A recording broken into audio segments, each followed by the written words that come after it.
কেবিনেটত বৰাক ভেলীৰ কাৰ্যালয়ৰ সকলো কাম বা বৰাক ভেলী অঞ্চলৰ সকলো কাম অতি ক্ষিপ্ৰতাৰে আগবঢ়াৰ কাৰণে মুখ্যমন্ত্ৰী মহোদয়ৰ আগ্ৰহত বৰাক ভেলীলৈকে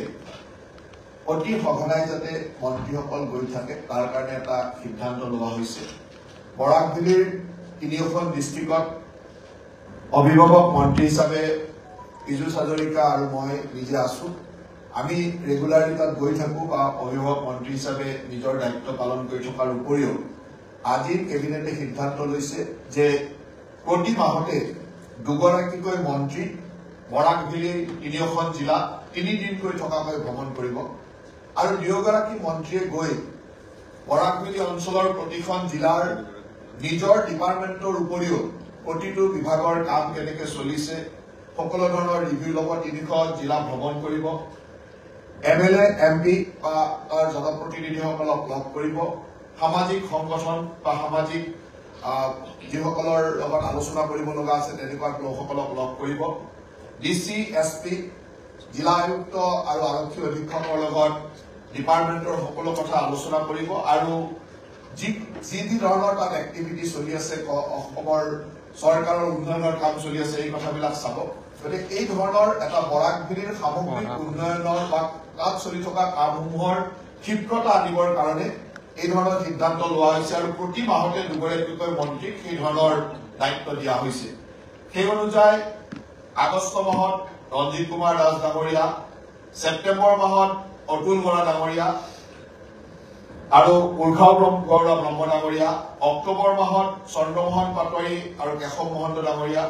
নৱেম্বৰ মাহত ৰণোজ পেগু আৰু অশোক সিংহাল ডাঙৰীয়া, ডিচেম্বৰ মাহত যোগেন মোহন আৰু সঞ্জয় কিষাণ ডাঙৰীয়া, জানুৱাৰী মাহত অজন্তা নেওগ ডাঙৰীয়ানী, ফেব্ৰুৱাৰী মাহত বিমল বৰা ডাঙৰীয়া আৰু নন্দিতা গাৰ্লছা ডাঙৰীয়া। এনেকুৱা ধৰণে প্ৰতি মাহতে দুগৰাকীকৈ মন্ত্ৰীক যোৱাৰ দায়িত্ব দিয়া হৈছে আৰু দুগৰাকীকৈ মন্ত্ৰী গৈ থাকিব ৰেগুলাৰ গাৰ্জেন মিনিষ্টাৰ যোৱাৰ উপৰিও। গতিকে বৰাক ভেলীত চলি থকা বিশেষকৈ বহু বৰাক ভেলীৰ উন্নয়নৰ কাম চলি আছে, মিনি ছেক্ৰেটাৰিয়েটৰ কাম চলি আছে, DC অফিচ, ষ্টেডিয়াম, বিভিন্ন ধৰণৰ ৰাস্তা ঘাট আৰু সকলো বিভাগৰ কাম যাতে বৰাক ভেলীত খুব সুচাৰুৰূপে হ'ব পাৰে সেই কথাটোৰ প্ৰতি লক্ষ্য ৰাখি এই ধৰণৰ এটা সিদ্ধান্ত লোৱা হৈছে, যি সিদ্ধান্তই বৰাক ভেলীৰ উন্নয়নৰ ক্ষেত্ৰত বা বৰাক ভেলীৰ কাৰ্যালয়সমূহৰ কামসমূহ চৰকাৰী কাম বিভাগৰ কামসমূহ ক্ষিপ্ৰতৰ কৰাৰ ক্ষেত্ৰত যথেষ্ট সহায়ক হ'ব। ঠিক তেনেদৰে আজি আপোনালোকে জানে যে অসম চৰকাৰে প্ৰতি বছৰে বড়োলেণ্ড স্বায়ত্তশাসিত পৰিষদলৈকে যি অনুদান আগবঢ়ায় সেই অনুদানৰ আমাৰ SOPD জেনেৰেল ফাণ্ডৰ যিটো অনুদান এই অনুদানৰ কাৰণে আজিৰ কেবিনেটে 401.50 কোটি টকা 50 লাখ টকাৰ অনুমোদন দিছে আৰু এই বছৰৰ ফাৰ্ষ্ট ইনষ্টলমেণ্ট হিচাপে ৰিলিজ কৰা প্ৰায় 800 কোটি টকাতকৈ অধিক টকা অসমৰ ৰাজ্য চৰকাৰৰ পৰা বৰাক ভেলীৰ উন্নয়নৰ কাৰণে ষ্টেট বাজেটৰ পৰা দিয়া হয় আৰু এই SOPD ফাণ্ডৰ 401.50 লাখ টকাৰ BTC চৰকাৰলৈকে আজি অনুমোদন দিয়া হৈছে আৰু এখনসকলৰ এই ফাৰ্ষ্ট ইনষ্টলমেণ্টটো দিয়া হ'ল। গতিকে বৰাক BTR চৰকাৰখনৰ কাৰণে আৰু বৰাক BTR বড়োলেণ্ড উন্নয়নৰ কাৰণে ইয়াক অত্যন্ত ক্ষিপ্ৰতৰভাৱে কাম কৰাৰ ক্ষেত্ৰত সহায়ক হ'ব। গতিকে এই দুটা সিদ্ধান্তৰ উপৰিও আৰু কেইবাটাও সিদ্ধান্ত আজি কেবিনেটত লোৱা হৈছে। এই সিদ্ধান্তখিনি আমাৰ সতীৰ্থ মন্ত্ৰী কেশৱ মহন্ত ডাঙৰীয়া বড়োলেণ্ডৰ কাৰণে বড়োলেণ্ড BTRৰ কাৰণে বড়োলেণ্ডৰ কাৰণে 800 কোটি টকাৰ বাজেট থাকে আৰু 50% প্ৰায় 401.50 লাখ। সাংবাদিক বন্ধুসকল, আৰু কেইটামান সিদ্ধান্ত কেবিনেটে লোৱা মই অৱগত কৰিবলৈ বিচাৰিছো। আপোনালোকে জানে আমাৰ দুখন আঁচনি, এখন হৈছে PMJAY আৰু MMJAY, প্ৰধানমন্ত্ৰীৰ জন আৰোগ্য আঁচনি আৰু মুখ্যমন্ত্ৰীৰ জন আৰোগ্য আঁচনি। মুখ্যমন্ত্ৰীৰ জন আৰোগ্য আঁচনিখন মুখ্যমন্ত্ৰীৰ আয়ুষ্মান অসম যোজনাৰ আঁচনিৰ অন্তৰ্গত 66 লাখ পৰিয়ালক আমি এই আঁচনিৰ জৰিয়তে বছৰি 5 লাখ টকাকৈ আমি স্বাস্থ্য সেৱাৰ ক্ষেত্ৰত তেওঁলোকক আমি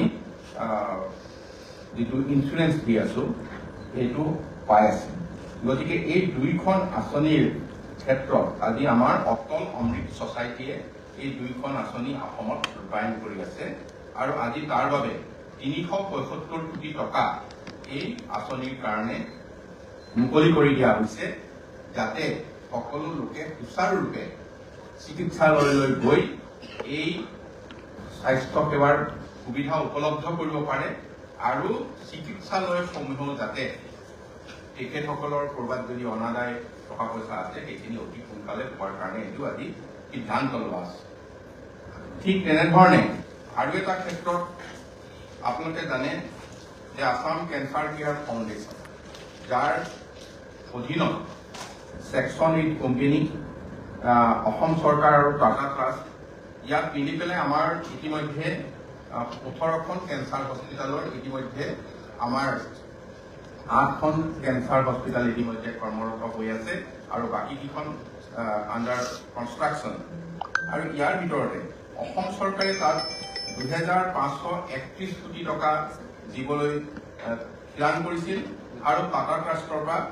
1180 কোটি টকা দিয়াৰ কাৰণে থিৰাং কৰিছিল। ইয়াত অসম চৰকাৰে এতিয়ালৈকে 1475 কোটি টকা দিছে আৰু টাটা ট্ৰাষ্টে 623 কোটি টকা দিছে। গতিকে অসম চৰকাৰে আজি পুনৰ 200 কোটি টকা ইতিমধ্যে মুকলি কৰি দিছে কেঞ্চাৰ কেয়াৰ ফাউণ্ডেশ্যনৰ কাৰণে,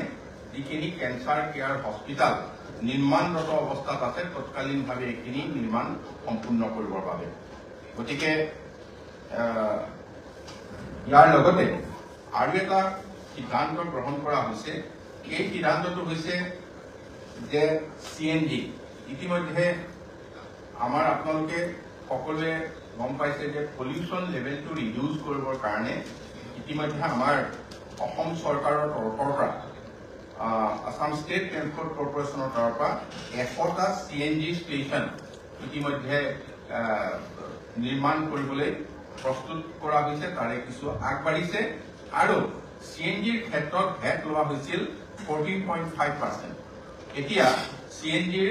এই 14.5 ভেটটো আমি আজি কেবিনেটত 5%লৈ কমাই দিছো যাতে CNG সহজে উপলব্ধ হ'ব পাৰে আৰু CNGৰ ক্ষেত্ৰত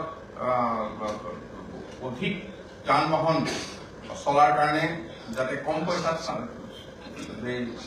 চলাচল হ'বলৈ আগবাঢ়ি আহে আৰু এইটো ইকো ফ্ৰেণ্ডলি হয় আৰু তাৰ লগতে আমি আশা কৰিছো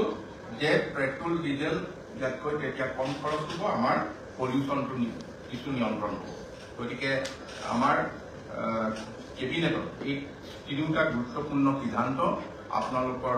জৰিয়তে আমি ৰাইজৰ ওচৰলৈ আগবঢ়াম। আঁচনি দুখন হৈছে আমি 66 লাখ লোকক আমি ইতিমধ্যে প্ৰধানমন্ত্ৰীয়ে পৰিয়াল 66 লাখ পৰিয়ালক আমি ইতিমধ্যে আয়ুষ্মান ভাৰত আয়ুষ্মান মুখ্যমন্ত্ৰী জন আৰোগ্য